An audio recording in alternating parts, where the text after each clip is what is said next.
Assalamualaikum warahmatullahi wabarakatuh. Di sini saya akan menjelaskan tentang pengertian demokrasi Islam menurut bahasa ataupun istilah. Nah, sebelum itu kita harus mengetahui dulu apa itu pengertian dari demokrasi. Secara umum, demokrasi adalah bentuk pemerintahan di mana semua rakyat memiliki hak setara dalam pengambilan keputusan yang dapat mengubah hidup mereka. Nah, lalu apa itu demokrasi Islam? Demokrasi Islam adalah ideologi politik yang berusaha menerapkan prinsip-prinsip Islam ke dalam kebijakan publik dalam kerangka demokrasi itu sendiri. Jika dilihat dari basis empiriknya, menurut Aswab Mahasin, agama dan demokrasi memang berbeda. Agama berasal dari wahyu, sementara demokrasi berasal dari pengumuman pemikiran manusia. Apa sih demokrasi dalam pandangan Islam? Islam adalah agama yang tidak hanya mengurusi urusan ibadah semata, akan tetapi segala aspek dalam kehidupan, termasuk pemerintahan dan penetapan hukum Islam. Dalam surah Al-Hujurat ayat 13 dan Asy-Syura ayat 38 dapat dijelaskan bahwa kaidah demokrasi dalam Islam yang pertama adalah kesetaraan, kedua adalah permusyawarahan. Prinsip musyawarah ini diperkuat dengan Nabi Muhammad SAW yang bermusyawarah dengan para sahabat dalam suatu perkara yang tidak disebutkan dalam Al-Quran, dan yang Nabi sendiri tidak mendapat perintah langsung dari Allah Subhanahu wa Ta'ala. Prinsip-prinsip demokrasi dalam Al-Quran. Yang pertama adalah asyuro atau musyawarah. Musyawarah adalah suatu prinsip tentang cara mengambil keputusan. Allah berfirman dalam surat Asy-Syura ayat 38, yaitu, dan bagi orang-orang yang menerima atau mematuhi seruan Tuhannya dan mendirikan sholat, sedangkan urusan mereka diputuskan dengan musyawarah antara mereka, dan mereka menafkahkan sebagian dari rezeki yang kami berikan kepada mereka.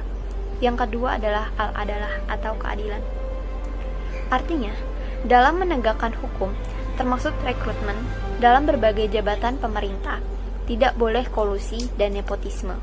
Allah berfirman dalam surat An-Nahl ayat 90, yaitu, sesungguhnya Allah menyuruh kamu berlaku adil dan berbuat kebajikan, memberi kepada kaum kerabat, dan Allah melarang perbuatan keji, kemungkaran dan permusuhan. Dia memberi pengajaran kepadamu agar kamu dapat mengambil pelajaran.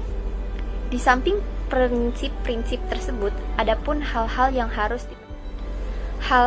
harus diperhatikan adalah yang pertama al-musawah atau kesejajaran. Artinya, tidak ada pihak yang merasa lebih tinggi dari yang lain. Penguasa tidak bisa memaksakan kehendaknya terhadap rakyat, berlaku otoriter dan eksploitatif.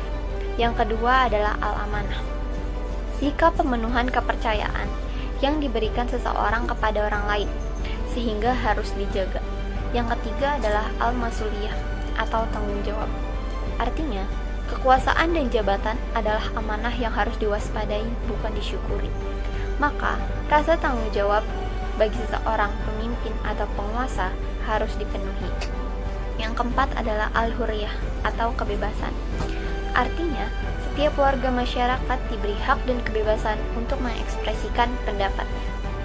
Menjelaskan tentang contoh perilaku demokrasi dalam Al-Quran, yaitu menghargai pendapat orang lain, bersikap ramah, sopan dalam berkomentar, tidak mengepentingkan pendapat sendiri, menerima pendapat orang lain, dan memutuskan hasil musyawarah secara adil. Contoh sikap demokrasi di lingkungan sekolah. 1. Pemilihan organisasi sekolah dan kelas dengan musyawarah. 2. Pembagian tugas piket yang merata.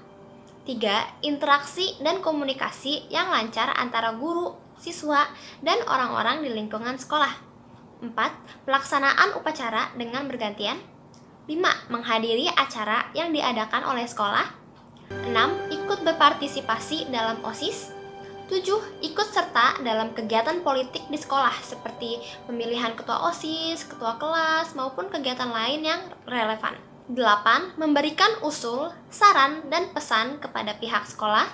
9. Menulis artikel, pendapat, dan opini di majalah dinding. 10. Hadir di sekolah tepat waktu.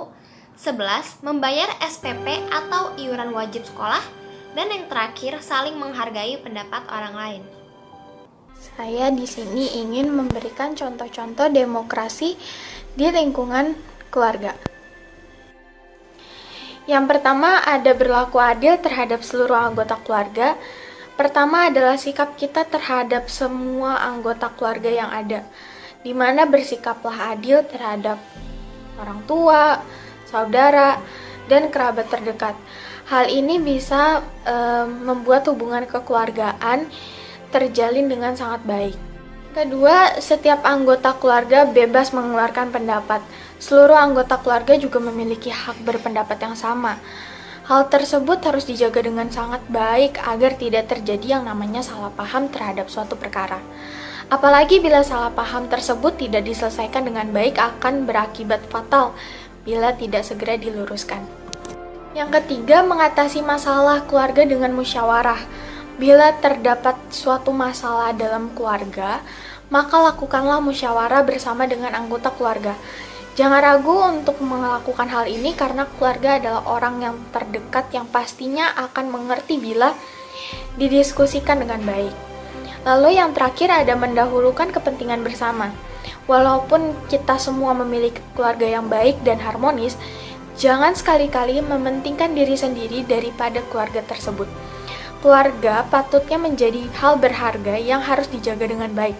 Salah satu caranya adalah dengan mendahulukan kepentingan bersama di atas segalanya. Terima kasih.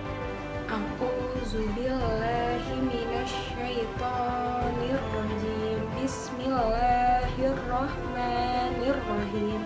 Fabima rahmatin minallahi linta lahum walau kunta faddana ghalidal qalbi lanafadu min hawlik fa'fu anhum wastaghfir lahum wasyawirhum fil amr fa iza azamta fattawakkal 'alallah innallaha yuhibbul mutawakkilin. Shadaqallahul azim. Surat Al-Imran ayat 159. Maka disebabkan rahmat dari Allah lah kamu berlaku lemah lembut terhadap mereka. Sekiranya kamu bersikap keras lagi berhenti kasar, tentulah mereka menjauhkan diri dari sekelilingmu. Karena itu memaafkanlah mereka, mohonkanlah ampun bagi mereka dan bermusyawarahlah dengan mereka dalam urusan itu. Kemudian apabila kamu telah membulatkan tekad, maka bertakwalah kepada Allah. Sesungguhnya Allah menyukai orang yang bertawakal. Jadi saya akan menjelaskan tentang sikap musyawarah dalam demokrasi yang benar, tetapi sebelumnya saya akan menjelaskan kata musyawarah. Jadi kata musyawarah berasal dari bahasa Arab yang merupakan bentuk isim masdar dari kata kerja syawara atau yusyawidu. Kata ini diambil dari akar kata sya, wau, dan ro yang bermakna mengambil sesuatu atau menawarkan sesuatu. Nah, di sini ada beberapa poin sikap musyawarah dalam demokrasi yang benar. Poin pertama adalah semua anggota harus mengutamakan kepentingan bersama daripada kepentingan pribadi. Yang kedua, semua anggota harus memahami masalah yang dimusyawarahkan dengan baik dan benar. Yang ketiga, semua anggota harus menyadari bahwa keputusan yang dihasilkan adalah keputusan yang terbaik demi kepentingan bersama. Poin keempat adalah semua anggota harus menerima secara ikhlas dan terbuka setiap kritik, usul, ataupun saran dalam musyawarah. Poin terakhir yaitu semua anggota harus mampu menahan diri agar tidak memaksakan kehendak ataupun agar tidak emosi bila pendapatnya tidak diterima. Perilaku demokrasi yang mencerminkan Islam secara baik. 1. Tidak membeda-bedakan teman dalam peraturan sehari-hari. 2. Menghargai pendapat teman. 3. Tidak memaksakan kehendak kepada orang lain. 4. Memiliki rasa malu. 5. Menyelesaikan masalah dengan mengutamakan musyawarah. 6. Mengakui persamaan hak dan kewajiban antar sesama teman.